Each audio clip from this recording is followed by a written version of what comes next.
Vamos acompanhar agora, gente, coluna do Reinaldo Azevedo, para a gente ficar bem informado e vamos trazer aí informações importantes para vocês, informações quentes, para todo mundo ficar por dentro de tudo. Vamos lá. Pacheco, Bolsonaro saúda pela pauta anti-STF, e aquele papo sobre a honra. Bolsonaro, junto com o Supremo, está criticando bastante o presidente do Senado. Vamos ver juntos aqui. O presidente do Senado, Rodrigo Pacheco, do PSD, deve estar bastante satisfeito nesta terça e tem a chance de rememorar o velho adágio português: quem não tem padrinhos, morre pagão. E ele resolveu trocar o apadrinhamento que lhe oferecia a Constituição, que serve a todos, e se comportou, acho eu, com correção por quase 3 anos, pelos mimos de Jair Bolsonaro e do bolsonarismo. O imbrochável que resolveu participar de uma reunião da bancada ruralista da Câmara e uma parte dos deputados caiu fora porque não quis sair na mesma fotografia, elogiou a dedicação do parlamentar em levar adiante a sua pauta anti-Supremo. Com a sua sintaxe sempre particular, ele afirmou: a questão do desequilíbrio entre os poderes. Tive notícia agora há pouco de uma certa proposta que vai à frente no Senado. Parabéns ao presidente do Senado. E foi adiante. Temos que buscar igualdade. Cada um tem que entender o seu lugar. Não é porque um poder tem um mandato vitalício que vai sobrepor sobre os demais. Ele sempre espanca impiedosamente a língua, mas trata com ainda menos cuidado as instituições. É isso aí. Enquanto se mostrou um defensor intransigente da democracia e do Estado de Direito, o Mineiro apanhou muito dos bolsonaristas. Agora que resolveu vergar a serviço da pregação da extrema-direita, recebe esse glorioso mimo de um democrata abaixo de qualquer suspeita e evidencia que não está disposto a mudar de prosa. No Twitter, a deputada Gleisi Hoffmann, que preside o PT, afirmou coisa certa sobre a PEC aprovada na Comissão da Constituição e Justiça, que limita as ações monocráticas dos membros da Corte. Pela proposta, elas não podem suspender a eficácia da lei ou norma com efeito geral ou ato dos respectivos chefes das duas casas do Congresso. O pacote pachequista contempla muito mais. Já chego lá, disse a petista. Precisamos sim que os poderes da República atuem em harmonia, mas a PEC 08, que entra em pauta no Senado, limitando o alcance das decisões do STF, não é um bom caminho para esse objetivo, especialmente numa conjuntura em que o Supremo vem tendo um papel destacado na defesa da democracia. A busca da harmonia se dá pelo diálogo e o fortalecimento dos poderes, pelo exercício cotidiano do papel constitucional de cada um. A maneira assodada com que a PEC 08 vem tramitando parece retaliação que diminui o Senado. Infelizmente, o senador Rodrigo Pacheco está fazendo um serviço para a extrema-direita, reiterando que não tem receio de tais préstimos. O citado houve por bem emitir uma nota ao gosto do mito, entre aspas.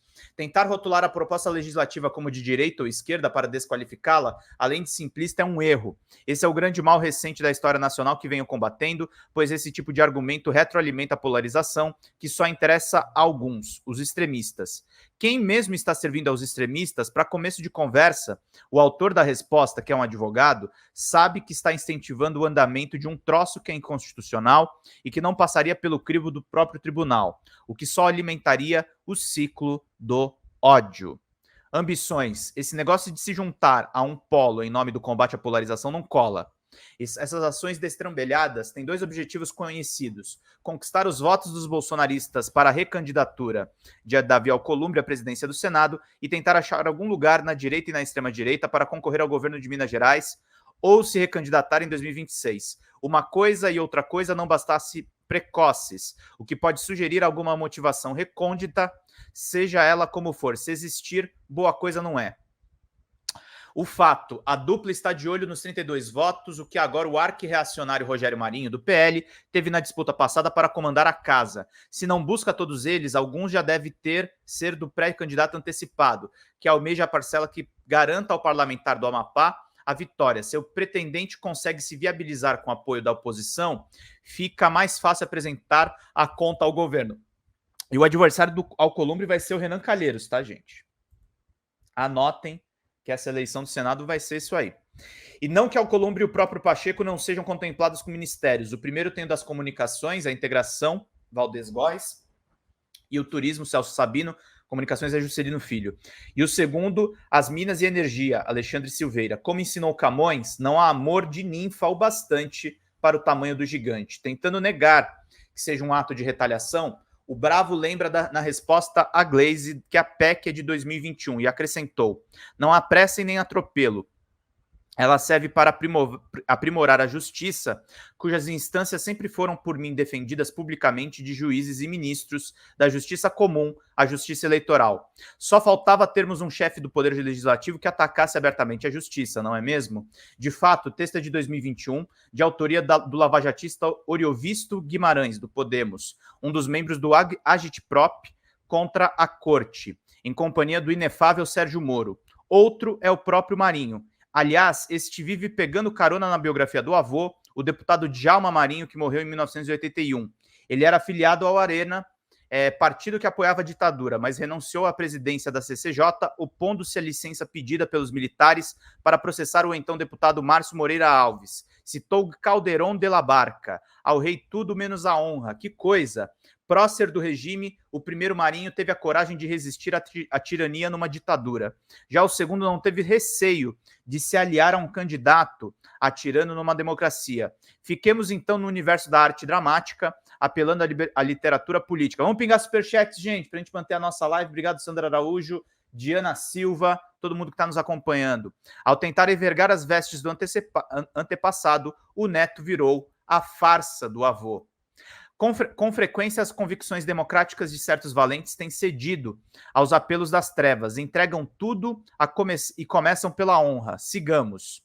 Outros embates. Pacheco tem outras causas em que pretende usar os magistrados como espantalhos nessa conversão ao patriotismo terraplanista e negacionista.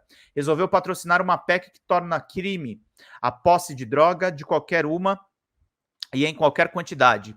O artigo 28 da Lei 11.343, de 2006, já não prevê pena de prisão para quem porta substâncias consideradas ilícitas apenas para consumo. O que se busca fazer tão somente em relação à maconha é definir uma quantidade que caracterizaria tráfico.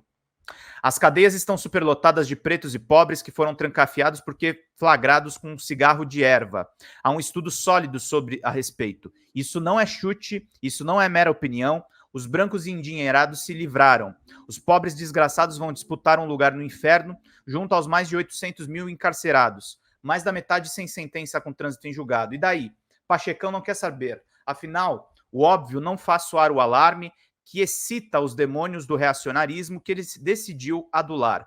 A superlotação dos presídios forma a mão de obra barata e o eleitorado, entre aspas, dos partidos do crime. Olhem para as tragédias do Rio de Janeiro, do Rio Grande do Sul, da Bahia, de praticamente todos os estados. De certo modo, os togados estariam fazendo um favor à falta de coragem ou de lucidez de boa parte dos congressistas. O homem escolheu um destino.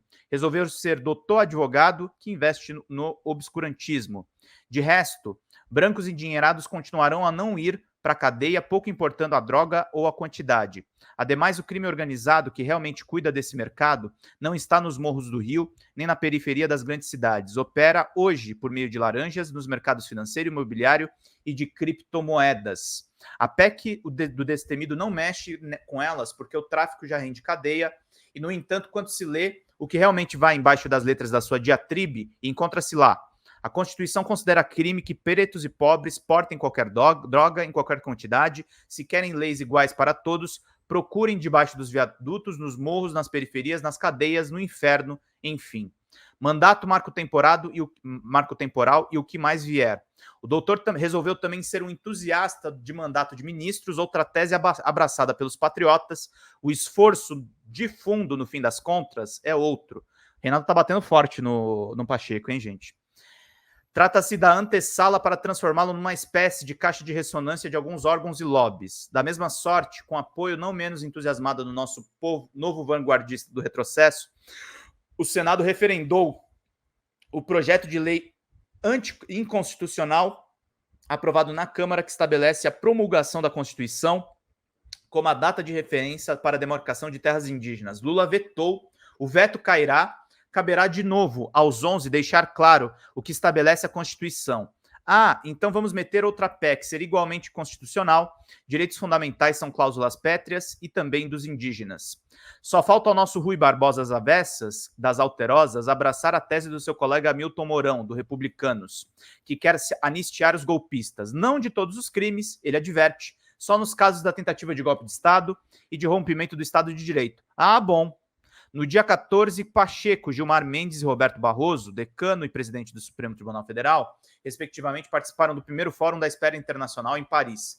Altaneiro, chefe do Legislativo, mandou ver: não há a mínima possibilidade de permitir ao Supremo Tribunal Federal ou a qualquer instância do Judiciário que formate as regras e as leis do país, porque isso cabe ao Legislativo. Olha ele aí dando a pinta do que ele quer fazer, meus queridos e minhas queridas. Deixa eu ver um negócio aqui rapidão só. Vou curtindo e vou compartilhando, vou curtindo e vou compartilhando. Não, tá tudo certo. Deixa eu ver aqui uma coisa só, antes da gente seguir. E vamos acompanhando aqui, gente. Não formatam regras nem leis, mas lhes cabe, em última instância, examinar se elas ofendem direitos individuais ou coletivos, porque sabe que inexiste decisão que esteja imune à apreciação do judiciário. O inefável decidiu dar um triplo salto carpado hermenêutico, enfeitado depois de uma nova pirueta, e defendeu a tese de que é preciso, vejam vocês, limitar o acesso à corte, não podendo controlar os juízes, o que se obstrua o caminho que leva a eles. Por que Chaves e Maduro não pensaram nisso antes? Teriam poupado muito desgaste, né? Putin pensou, Viktor Orbán também. Por quê? Há uma pergunta óbvia. Por que se escolheu tal alvo?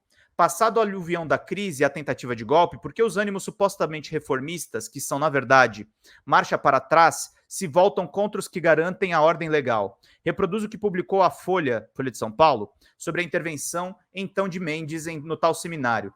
Gilmar Mendes, na sua palestra, afirmou que ele e o colega Luiz Roberto Barroso compareceram ao evento para contar a história de uma instituição que soube defender a democracia até contra impulsos de parte significativa da elite. O ministro afirmou: certamente muitos aqui defenderam concepções que, se vitoriosas, levariam à derrocada do STF. Também acrescentou: se hoje tivéssemos a eleição do presidente Lula, foi graças ao STF. Respondendo a Pacheco, Gilmar afirmou, citando o escritor Milan Kundera, que a luta contra o poder abusivo envolve a luta contra o esquecimento, salientando que seria possível reavivar, num país de memória tão curta quanto o Brasil, o papel que cumpriu o STF no governo Jair Bolsonaro.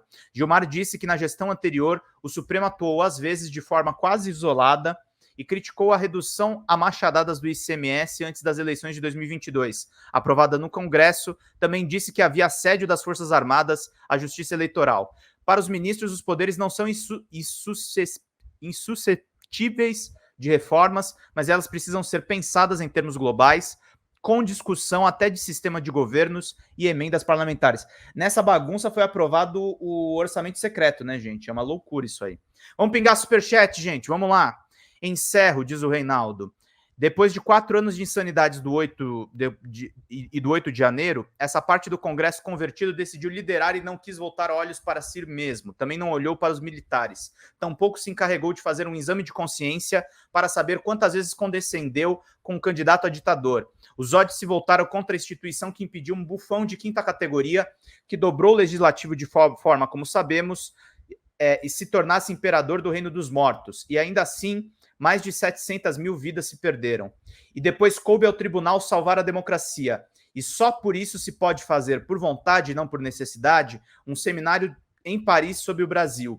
Ainda que muitos, vá lá, sonhassem mesmo com um regime de força por aqui. Volto a Caldeirão de la Barca, aquele citado por Marinho. Ô, Carla Mori, obrigado, querida.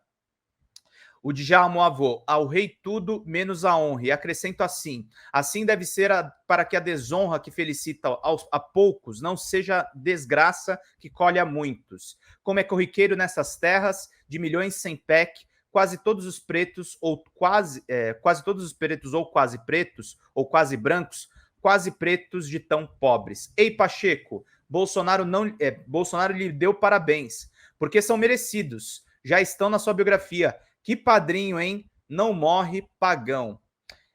Tem uma errata aí no conteúdo do Reinaldo. Diferente do informado, Gleisi Hoffmann é deputada pelo Paraná e não Santa Catarina. O texto foi corrigido. Teve um outro errinho ali que passou também, mais para o final.